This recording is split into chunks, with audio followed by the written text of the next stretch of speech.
Hello, everybody, and welcome. We're here with the DEI team, and in complement with the Military Network and the Healthy Mind Collective. This is our panel called Illuminating Shadows, and we're going to be talking about PTSD a little bit today. I'm Cody Gilkison. I'm your Senior Manager of Diversity, Equity, and Inclusion for EXP, and I'll pass it to you, Julie. Give yourself a little introduction.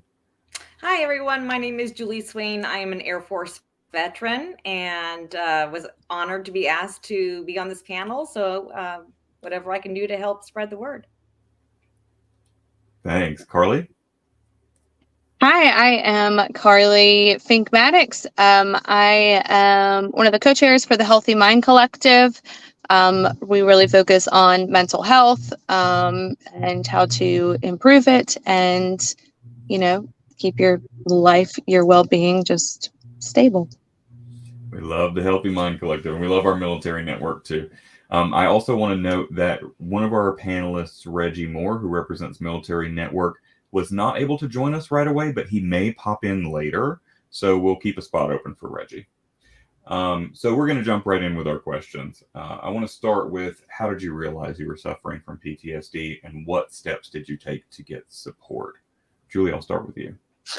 Okay, so how did I realize? That's a tough one. I was in denial for a very, very, very long time because I had it in my head what PTSD looked like. My dad was a Vietnam veteran, and he did have PTSD.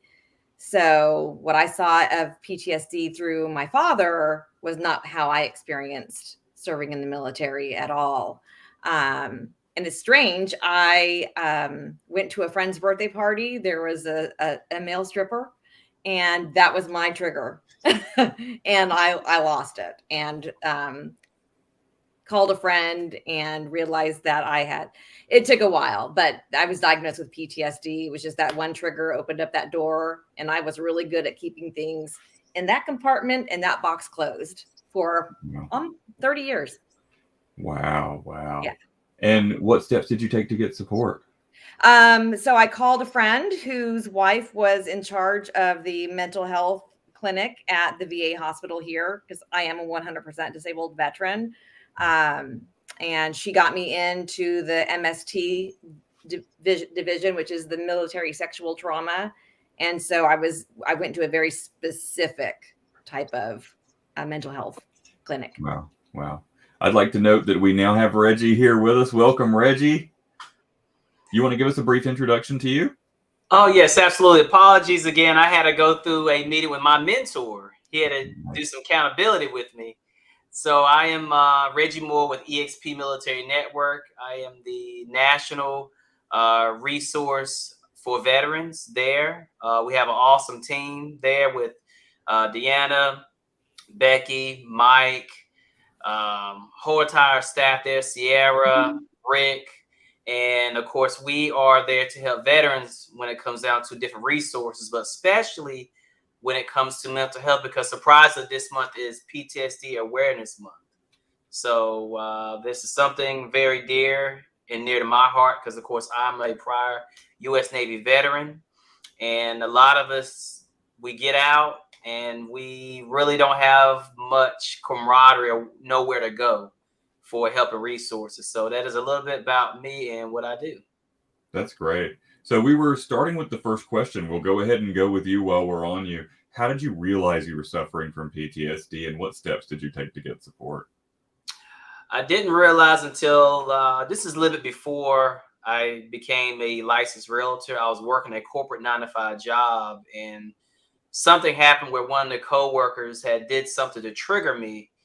They was not being honest at the time. And to me, with not being honest, it's like, this can be a life or death situation, because the things that I dealt with in the military, I dealt with life or death situations. There was no in between. Right. Because somebody's life is on the line, because if that aircraft goes up, this pilot may not come back home. If he don't come back home, then we're going to be folding a flag for his family. So everything is dire. There's no, oh, sorry.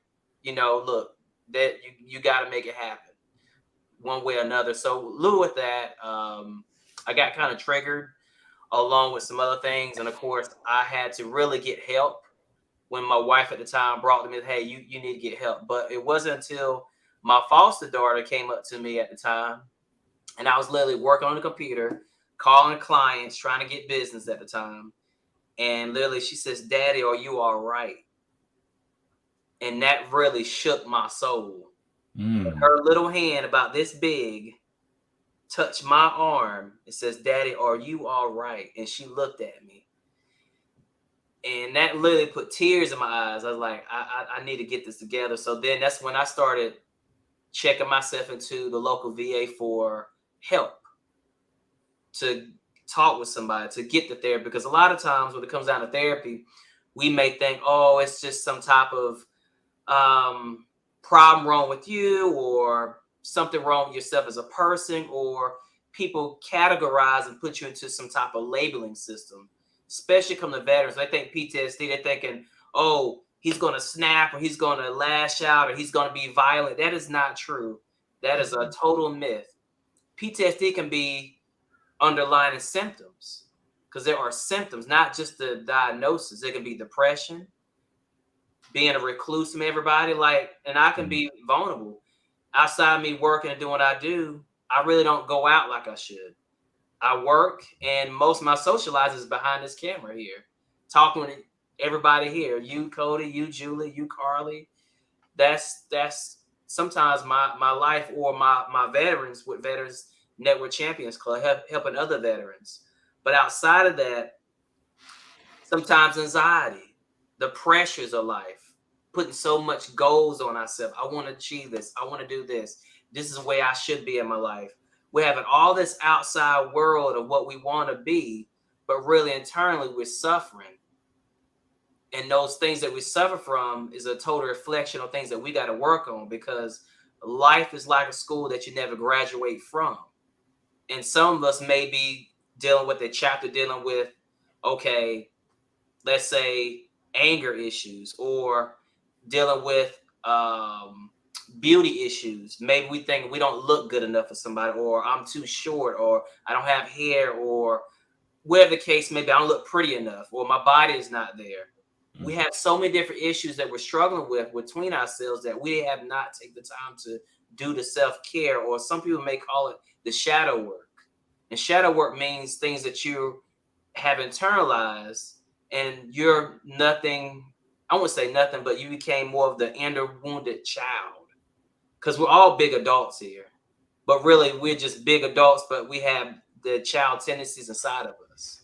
Yeah, that's so true. And I love what you're alluding to as well, with all of the other side effects of PTSD, right? And that's often the problem when we don't recognize that we have PTSD, is we recognize the symptoms, and then we try to treat those symptoms without treating the underlying problem. It's like that with many types of mental health issues that we have. But, if you're treating your anxiety but not treating your PTSD, right, then you're not making it better, right? You're treating one of the symptoms and not digging into the core of it. Carly, I want to get your take. How did you realize you were suffering, and what steps did you take? So mine was triggered after I had my daughter. And they kept telling me, oh, it's postpartum depression, postpartum anxiety. And I'm like, no, that is not it. I'm like, yes, my anxiety is extremely high, but it's not from depression or anything like that. I started to have all of these, all of these memories and these traumatic events that happened to me as a child all came flooding back in. And I was having flashbacks. I was having nightmares. I was having panic attacks, and I couldn't figure out what was going on. And my doctor just kept trying to treat me for anxiety. And I'm like, it is not anxiety. So I started going to a therapist, and she focuses on, one of her big focuses was PTSD. And so we started talking about the things that were going on. And she was like, when you had your daughter, all the things that happened to you all came flooding back. And it's PTSD, because now you have this little person that you're in charge of, and you want to prevent all of the things that happen to you from happening to her. Right. Mm-hmm. And so, it's like, I was terrified, right? I was having panic attacks. I didn't want any males to hold her at all. I felt, very threatened by them. I was like, if a grandfather or anybody held her, I was like staring at them the whole time. And so I went to a mom supporting moms group at first, and it actually made it worse because some of these moms' kids at this point were like 3 and 4 years old, and they were still suffering. And that made it worse for me because all in my mind, I was like, oh my gosh, am I going to feel this way for, Forever. for forever, for these many more years? Like my child's only, 2 weeks old. I was just crying hysterically all the time. It was miserable. And so I stopped going to that. And I just really started going to my therapist twice a week. And she did, some, like hypnotherapy, laser therapy, all this kind of stuff with me to process through a lot of my trauma that I had gone through, because like natural instinct as people, right, is to suppress all the negative things that have happened to you, all the negative memories, right? And any of the trauma, we just suppress it. And a lot of times we don't deal with it. So I had to deal with it, and it was hard, and it was scary, and it was a very rough, probably I'd say a year to finally like start to deal with it all. Wow. And, I'm coming to this from a place where I'm here as a moderator. I'm also someone who suffers from PTSD. So I'm going to answer the questions just like anybody else does so that we have this whole dynamic here. I suffer from PTSD based on, I was raped when I was 17 years old. And I knew pretty soon after the events happened that this is going to be something that's going to stick with me, right? And the way that it manifested for me was as a young gay man who's out in college and allowed to be myself for the first time away from my family. I kind of was very, very flamboyant, very out there. And after this happened, my personality sort of shrunk a little bit, and it would really manifest when another man would approach me from behind and I didn't see them coming. I would be in hysterics, right? And it also left me with a trigger that's specific to the nitty-gritty details of the event that I won't go into, but it left me with a lifelong fear of razors, that now shaving is still a trigger for me. You'll often notice that when I have an event like this is the one time you see me clean shaven, right? I'll suck it up and deal with it for today, but like I shave maybe once every 4 days or so, just because I shake when I hold a razor. The steps I took to get support, it was a tricky journey for me because immediately after it happened, I did that internal struggle with, do I report this to the police? But then it would be, I have to have this conversation with my parents. So I didn't. And then I wanted to talk to my friends about it, but the person who did this to me was a respected member of the community. And nobody believed me. So that led to a whole nother set of mental struggles about not, everybody thought I was a liar, So I withdrew from my friends quite a bit as a result of that, and it kind of sort of stunted my college experience. That's also, it still sticks with me that, graduating high school early and going to college isn't really always like a net positive, you're putting yourself in very adult situations. Yeah. But yeah. Okay. We'll move on to the second question here, which is how does PTSD affect individuals from diverse backgrounds, and what unique challenges do they face in seeking support and treatment? So if there's any part of your journey or something that you've seen from others who experience PTSD where part of their identity was a barrier for them getting the treatment or wanting to get the treatment. Reggie, we'll start with you. I would say it's a twofold thing on me. I did a panel yesterday talking about this within Veterans Network Champions Club. We was talking about as Black males, but Black males who are veterans.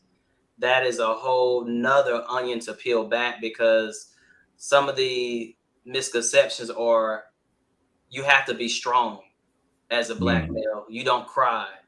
You don't bend. You don't be weak for nobody, because you have endured so much from past postpartum slavery. It's an unfortunate thing that happened, but it's true. It's here. So dealing with that, and then on top of that, being a veteran, you already military, so you got to be a man. You got to be strong. You're a Black male. You do not be weak at all. But a lot of times, us as men in general, we don't know how to voice our situation. We'll just say, "Oh yeah, that just man up." Man up, what? I'm still dealing with this problem here that's inside of me. I don't know how to express myself without being labeled or judged by somebody, or somebody calling the cops. You see the stuff on TV. So you deal with all these norms, the societal issues on top of, I would say, generational issues on top of that, or some people say epigenetics issues that's passed down through generational trauma. So those are the obstacles as a veteran, as a Black veteran, I had to deal with, and other veterans out there too. So. Right. Yeah. Carly, do you want to speak on this? Yeah. Being a lesbian woman, there's always people, there's always someone that will say, well, what man messed you up, or, things like that. You get those comments all the time. And for me, that is honestly one of my triggers for my PTSD, because Cody, you said it, so I'll kind of go in. My trauma comes from being molested by a family member, male family member, for many years of my childhood. And so when somebody says that to me, one, it's very triggering for me, because, that happened. But two, that has nothing to do. Throwing the phone. That has nothing to do with my, my sexual preference or sexual identity or anything. I've always been attracted to women my entire life. Has nothing to do with it. But that is one of the, I'm going to say stigmas, right, that I get as I'm going to say more feminine lesbian woman, is the what man messed you up. Yeah, that's and then it does trigger. Yeah. Yeah. And I mean, absolutely. For me, when I tell my story, people are like, right off the bat, if I don't lead with, okay, this is another time where I have to come out of the closet. That's something that people don't realize for gay folks, is we're coming out of the closet every day, every time we open our mouth. If we share part of our stories, it's not you come out to your parents and there's this Hallmark movie afterwards and then everything is fine, right? Like, it's always a thing. Like, when I tell people this story, which I am an open book about, the feedback I get first, if I don't lead with, I'm a gay man, is, you're a man, how do you get raped? That's not how that works, right? Triggering, a little bit, like I lived it. So, yeah. Julie, I'm interested in your take. Whew. For me, I was so naive. I was a military brat. My parents were very respected in the military, and I grew up around military people. And so I just thought everybody in the military was a stand-up person, and they, you have this code in the military, and they would never hurt you because you're all there to support your brothers and your sisters. And I didn't realize the part where people are still people, and they're still messed up. And It doesn't matter where you came from, who you are, or anything like that. If they're evil, and they're going to get you. And that's how it is for me. I feel like I was just so naive in believing that if you were in the military, you are automatically a good person because you literally wrote a blank check with your life. And that's just not the case. Yeah, unfortunately. And so, yeah, it made me, I had to start watching people and having someone walk behind me, especially in the hospital. I worked in the hospital. I will throat punch you. I'm not kidding. I wish I were. My doctors all know. Do not walk behind me. Yeah. If you do, it's on you. Yeah. Kendra, I don't do well with being surprised. No, do not. I don't know if that's a through line for PTSD, but it certainly is for me. And for me, like, hospitals are a trigger. I miss so many doctor's appointments. And it's just because I wake up that morning and I'm like, yeah, it's not happening today. Yeah. And it's not avoidance. It's just my body's like, you're not going, because all of my trauma happened at a hospital. Yeah. All right. So I think that I think also with this specific question, right? I think I'm going to say age kind of comes into a factor, because a lot of the older generations, and at least in my case, like my older family members and things, you don't talk about stuff like this. Everything is swept under the rug. Like, the things that happened to me were never discussed. You know what I mean? It was like, it found out it was happening. It was, I don't know how it was resolved somehow, but it was never talked about. It was just swept under the rug. And I think that that's the case for a lot of people, right? And which is why people suffer from PTSD, because people don't want to admit that these things have happened to them, or that they've seen these things, or been witness to these things, and we just want to shut that part of our brain off. And then there's also the piece of it where if you bring it to your support system to talk about it, they don't want to talk about it. Right. And I think that is something that we see manifest differently in every community, but every community has it. Absolutely. Right. There's communities where it's a machismo thing. There's communities where for me, I think as a gay man, my experience was similar to a woman that would have been in this situation, where a lot of the feedback I got was, well, if it did happen, you were asking for it. Right. Right. And then that shuts the conversation. Now you're someone I cannot talk to about this, So, and we get that a lot. I think anybody that's coming from different intersectional backgrounds can probably relate to, here's the reason why my general support system didn't have me for this one, right? What role can organizations and communities play in promoting PTSD awareness and fostering an inclusive environment? What do you think? Reggie, I'll start with you again, because organizations and communities, we're talking about MilNet here, what role can you play to help folks and foster a good environment? I would say bring more of the awareness of it, letting people know that there are places to go to get help. For instance, veterans with PTSD, of course, you can go to a local VA center to get help. Of course, you can call a telephone number to get help immediately, 1-800-827-1000, which is the VBA, Veteran Benefits Administration. Also with the Veterans Network Champions Club, I am a benefits advisor as well as there too. So with being there, we talk with veterans all across the globe, men and women, women that are struggling with sexuality, men with sexuality, religion, spirituality, all gamuts. It doesn't matter. So go somewhere they're going to be helped, where you will not be judged or labeled. Just come as you are, like I said, as a church or whatever it may be. So.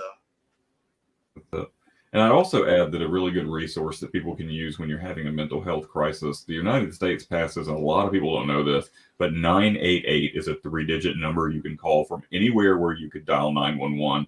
And they are a nationwide phone number directly connected to the suicide and crisis lifeline. A lot of people see that as, I call this when I'm feeling suicidal, but this is for any type of mental health crisis. They can get you in touch with the resources that you need. We have that as a federally available option that a lot of people still don't know about. It just came into effect last year. Julie, we'll move to you. I would say stay out of judgment, because as you know, when someone says that, no one's going postal here.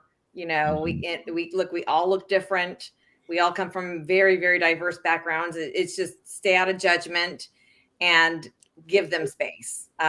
Honestly, this is the first time I've ever publicly talked about this, ever. And so just give people space. It's hard to talk about. Yeah. What about you, Carly? I would say look for, groups that are similar to what you're experiencing, but know that the first place you go doesn't have to be where you stay, right?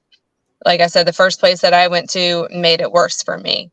So then I found a therapist that worked for me. So knowing that wherever you choose might not be the right place for you the first time, but keep searching and keep looking until you find a support group or a therapist or whatever it may be, someone to talk to that understands what you're going through and is going to help you make it better. That's something that we say so often when we have conversations about anything with Healthy Mind Collective, is we tell people all the time, look for a good cultural fit in your therapy and your support groups and support systems. Mm-hmm. If someone can't understand where you're coming from, they're not the right fit for you. And there are a lot of mental health professionals who aren't exactly your identity that do get it. So give everybody a fair shake. But if you get that vibe in the first, second, or 20th session that I don't think this person can relate to where I come from as a person, it's time to move on, right? We always say that. In my situation, before my PTSD experience, when I was just a closeted gay boy in the Deep South with depression issues, not one therapist ever worked for me, because every single therapist came from a very Baptist religious background, and it just wasn't a cultural fit for me, because their take on it was always the religious take on it, which is separated from the human aspect of it, right? You can tell me all the reasons the Bible tells me not to be gay. That doesn't help me in the context of therapy for how do I feel better about myself as a person, right? So it took me until I was an adult. It actually took me until I was maybe 27 or 28 before I got a therapist that got it. And this was not someone who was a gay man who looks like me, right? The therapist that I found that got it was a 98-year-old woman, but she got it, right? And that's what was important. I think it's also important to stress really quick that a lot of times it gets worse before it gets better, right? And to make sure that you don't quit, because you have to push through. You have to deal with your demons. Reggie was talking about this whole experience being like an onion. When you start therapy for this, honey, we're pulling that onion apart and you're putting your whole face in it. Right? Yeah. You're going to have to deal with that for a minute. Yeah. That's not easy, right? There are, slower approaches to it. Some people require a slower approach, but that's, again, finding the right therapist. What are some common misconceptions and myths about PTSD, and how can we address those? We'll start over with you, Julie. We're not all carrying a machine gun and gonna go and shoot down somebody. I get that a lot, especially being prior military. Oh, are you gonna get a machine gun out? Are you serious? And so it's right, Reggie. I'm like, that's what you think of? I was surgery. I was a surgical nurse. I mean, I'll save your life, but it's just that. Yeah, we're not about to bring out an Uzi, so chill, breathe. Yeah, that's a big one. That's one that, that is often the case for vets. People think they're gonna flip it and kill everybody. That's such a misconception. Yeah, that's a big one. What about you, Carly? Misconceptions and myths you've encountered? I guess that sexual trauma people don't don't hate all the people of that sex. Yeah, that's true. It is what it is, right? Yeah. And I'd say, with sexual trauma stuff, this one that you hit on earlier, we often see where someone who is gay or lesbian was assaulted by someone of the same sex when they were younger, or someone of the opposite sex even, but people often think that's the reason, right? And it's not the case. We saw this rear its head in a really ugly way maybe 10 years ago when Tyler Perry came out to say that he had been sexually assaulted by a male member of his family when he was younger. People thought that this was him coming out of the closet. That's not what happened. He's telling you about a trauma that occurred to him, and that has nothing to do with his sexuality, not even a little bit, right? Exactly. And that's a really good example of how that particular misconception plays into folks. I'd say another misconception is that we are, as people with PTSD, people that kind of have to be treated with kid gloves, right? I think that while it can make us feel really included and seen if you recognize and avoid our triggers, we're not going to go out with a gun or curl up in a ball and cry if you trigger us by mistake. If you're someone who triggers us and we later come to you and say, hey, that's a trigger for us, you should really, really feel like this person trusts me, right? And you should respect that. Reggie, what's your take on this? I would say some of the myths is, of course, from the community I'm in, several of them is not being an angry brother that's going to lash out and cuss people out. Don't operate like that. We have personalities. We're all different. Yeah. So don't assume what you see on TV or assume what's been written by anybody that we're all the same. We're all different. We're all beings in this universe. So yeah. And another thing that is so evident just looking at the four of us sitting here on camera is that PTSD can affect people of all kinds of different backgrounds, right? And there's also a misconception that PTSD is an exclusively military thing. That's not real, And to think that even if that misconception of it's only a military thing then triggers back to it's only related to battlefield trauma, right? There you go. That's also not true. PTSD can happen from any sort of traumatic event. I actually sort of am a little bit affected, a little less affected. I bring up the sexual trauma because it's more prominent in my life. But I suffer from PTSD also because when I was 9 years old, I saw my dad get in a motorcycle accident that left him quadriplegic for the rest of his life. I still have triggers around that. They're not as prevalent, but that's an example of something that's different than any of the other stuff that we've talked about. That's just me witnessing something that scarred me, left a big scar in my heart, right? Is seeing my dad like that. You know what I mean? In those moments where we didn't know if he was going to make it, right? And the way that manifests to me is, as a 9-year-old person, it's very unusual for someone to be able to say, I recall every second of that day, right? I could relive the whole day from the moment I woke up to the moment I went to bed that night in vivid detail, because that's one of the most important days of my life for all the wrong reasons. But so that we've addressed a lot of misconceptions here. Now, the last question I want to ask is, how can we encourage open conversations about PTSD and mental health in our diverse communities, and what steps can we take to break down the stigmas that we've talked about? We'll start down with you, Reggie. I would say one of the things you did bring up is you said from the deep South. I'm from South Carolina, and growing up in the Southern Baptist church, one of the things I would say to people of that faith, where it may be, is stop the stigma of not wanting to talk about it. This is not a situation you can only pray it away. It's more than just praying it away. It's a practical issue that needs to be discussed about. Not where, oh, Lord gonna work it out only. No, it's the Lord and other people on board that's gonna help. And just because somebody goes to a psychologist or a psychiatrist, it's not working hands of the devil. I'm gonna be 100 with that. So important, yeah. Yeah. So yeah. What about you, Carly?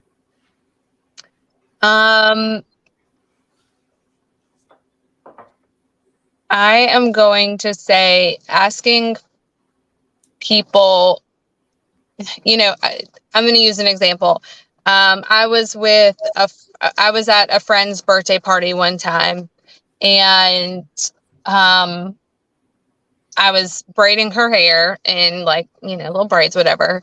And I said something to her like, I love your hair like this. Like, you should wear it more like this or something. And she broke down and started crying.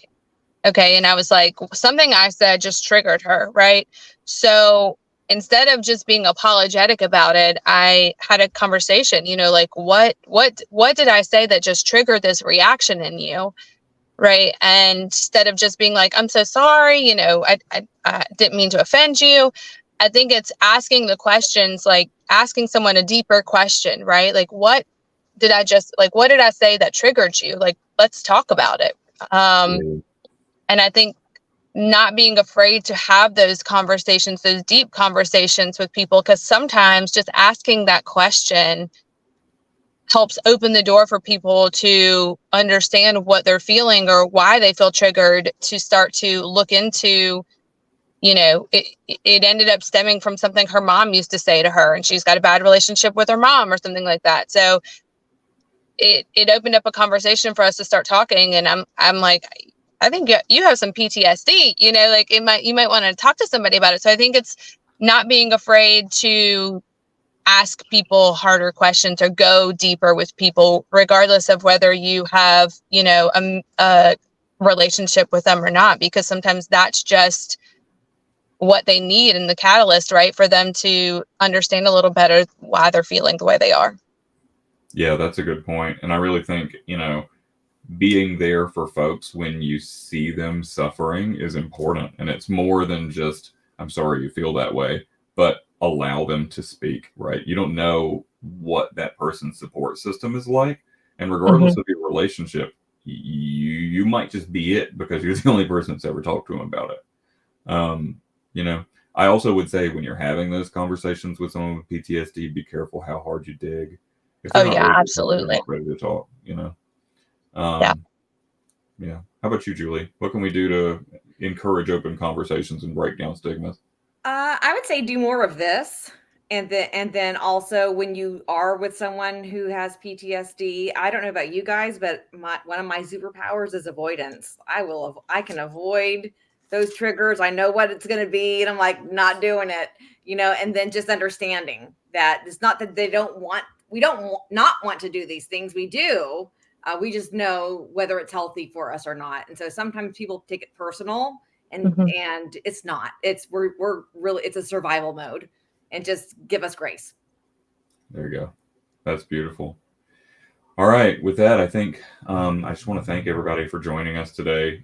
Julie, Carly, Reggie, it was a real pleasure to get the chance to talk about this with you guys. We hope this conversation, we always say, if this conversation helps one person, then we've done our job. So, if you have ideas for events that you would like to hear more about, please email us at dei@exprealty.net, and we will get those scheduled up. If you are a veteran and you're suffering from PTSD and need some services, reach out to Reggie. If you are someone suffering from a mental health crisis or someone who needs a little bit of a support system, reach out to Carly and the Healthy Mind Collective. And if you feel that anything for any reason you've been discriminated against or belittled because of your identity, you can reach out to me at the DEI team. Thank you, everybody, for joining us, and we will see you next time. Thank you. Thank you. Thanks a lot.